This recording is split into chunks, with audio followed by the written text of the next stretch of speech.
Coucou tout le monde, j'espère que vous allez bien.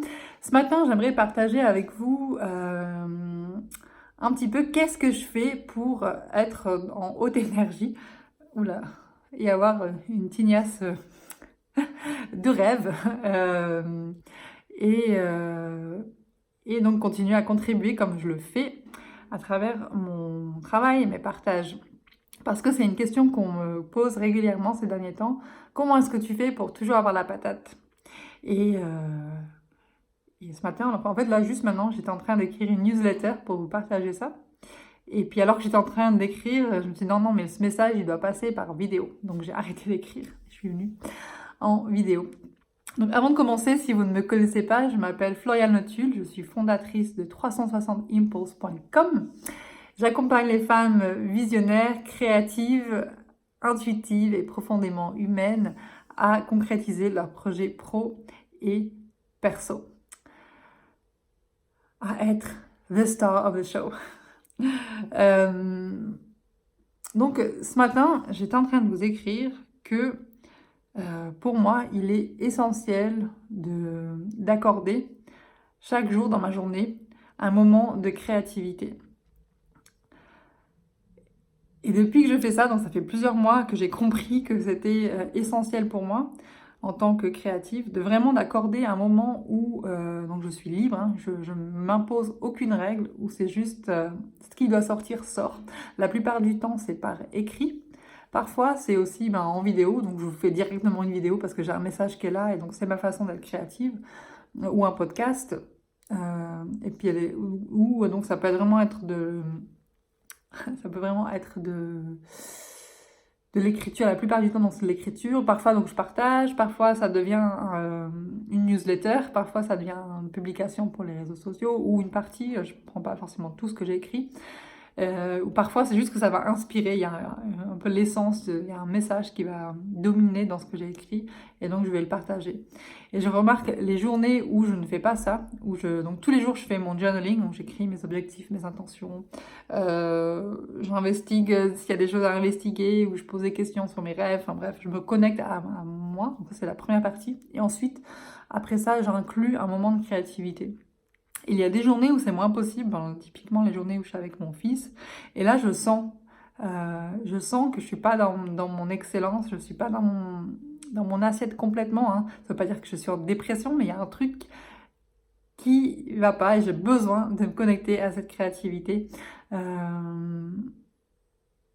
à un moment donné. Donc je le fais le soir si possible. Et il arrive que parfois que je capte pas en fait que c'est ça le problème. Je sens qu'il y a un truc qui est pas tout à fait bien ajusté. Et puis au moment où je comprends, eh ben voilà, c'est là. Et ce matin, je me suis un petit peu sentie comme ça en fait. Donc j'ai fait mon journaling, j'ai vraiment pris le temps, j'ai exploré, il y avait des choses à explorer, à nettoyer, à dégager. Et après, j'ai enregistré un podcast. Donc, c'était cool. Mais je sentais qu'il y avait un truc qui n'allait pas encore. Et là, d'un coup, donc j'ai mis mon attention, je me suis dit, bon, qu'est-ce qui se passe? Est-ce qu'il y a encore quelque chose qui a besoin de sortir? Et en fait, c'est venu en anglais, comme souvent pour moi, et j'ai vraiment eu tout un... J'appelle ça les orgasms of the soul, un orgasme qui vient de l'âme, parce qu'en fait, j'appelle ça comme ça parce que c'est tellement fort, ça sort. Euh, et, euh, et je sais pas d'où ça vient parfois. Enfin, si souvent je vois des traces par rapport à des choses que j'ai vécues ou où j'ai été témoin ou mes clients ont partagé. Enfin, il y a des choses qui sont là, mais c'est pas vraiment net. Là, je me suis mise à parler de sirènes et de poissons pourris. Enfin, c'était un petit peu bizarre, mais assez fort, quoi. Moi, j'aime beaucoup à chaque fois les relire parce que je me dis, waouh, c'est comme une chorégraphie verbale qui est sortie. Parce que c'est très fort. Donc les mots, les phrases sont assez saccadées souvent. Et il y a toute une musique qui est en moi, il y a un rythme, il y a de la lumière, enfin des lumières qui changent. Il y a vraiment, c'est comme un film qui se passe. Et en fait, le fait que j'accorde ce moment de créativité, hein, que c'est souvent assez rapide, souvent c'est maximum 30 minutes, le fait que j'accorde, donc je autorise à ce que ça sorte, après je me sens mieux. Et pourquoi est-ce que je vous dis ça? C'est pour vous encourager à inclure de la créativité dans votre quotidien. Si vous êtes créatif, vous allez dire, mais pour moi, je suis convaincue qu'on est tous et toutes créatifs. C'est juste que certaines personnes sont déconnectées de ça, ne s'autorisent pas à être créatifs, être les artistes qu'ils sont. Je suis persuadée que nous le sommes tous et toutes, qu'on a peut-être des domaines privilégiés, mais quoique je suis persuadée qu'on peut apprivoiser tout ce qu'on a envie d'apprivoiser, que ce soit la peinture, la danse, l'écriture, le chant. C'est juste que dans la société dans laquelle on vit aujourd'hui, ben, on accorde de moins en moins de place à ça, même s'il y a un changement qui se fait. Mais moi, dans mon monde de bisounours, parfois j'ai l'impression qu'il y a un gros changement qui se fait.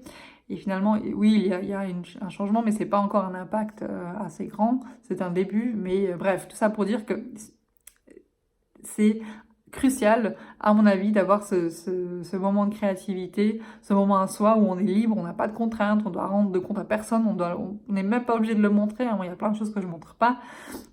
Et c'est juste un moment à soi, en fait, s'autoriser à être, donc s'accepter dans sa créativité, pas être dans la critique. Et franchement, c'est là où je suis. En fait, quand je relis, la plupart du temps, je me dis, waouh, t'as créé ça, parce que c'est tellement fort, tellement juste. Il n'y a pas eu de contraintes et il n'y a pas eu de qu'est-ce qu'on va penser, parce que je ne dois pas le montrer. Si des fois, je le montre, on ne les voit pas. Et voilà. Donc, si vous êtes... j'allais dire, si vous êtes entrepreneur, essayez chaque jour d'avoir un moment de créativité, mais en fait, j'ai envie d'inviter tout le monde à faire ça, à s'accorder ce moment créatif et voir comment est-ce que ça change dans votre quotidien, vos relations, votre rapport à vous-même, à la vie, dans vos projets, et de simplement ouais, vous poser avec votre façon de créer qui est la plus naturelle et la plus simple pour vous. Hein. Pour moi, c'est l'écriture. Ne vous dites pas, il faut absolument que j'écrive si ça n'a jamais été votre truc. Peut-être que c'est pas par là qu'il faudrait commencer, mais plutôt vraiment choisir par ce qui est le plus facile pour vous. Et vous dire, chaque jour, je vais inclure, même si c'est 5 minutes, un moment où je vais me laisser créer et faire ce qui est important pour moi. Voilà, donc c'était le message que j'avais envie de partager avec vous, et parce que c'est vraiment puissant, et l'impact que ça a sur tout. Hein. Moi, je vois dans mon travail, après avec mes clientes, ensuite la relation avec mon fils, avec l'extérieur, enfin, je vois la vie en rose, enfin, voilà, toutes les couleurs que je porte là, elles sont intensifiées partout, enfin, c'est vraiment crucial.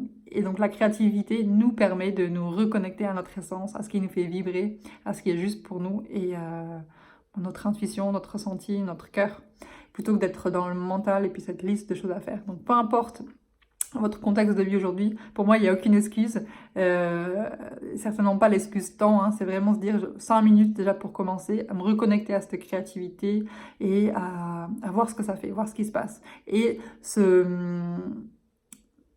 je dirais se forcer en tout cas, ou forcer c'est jamais un bon mot, mais s'autoriser à tester au moins une semaine et puis voir ce qui se passe à ce moment-là. Voilà, donc c'était Floriane Le Tulle. Je me réjouis de vous retrouver pour une prochaine vidéo. Vous pouvez me retrouver sur mon site 360impulse.com et je vous dis à bientôt. Ciao, ciao!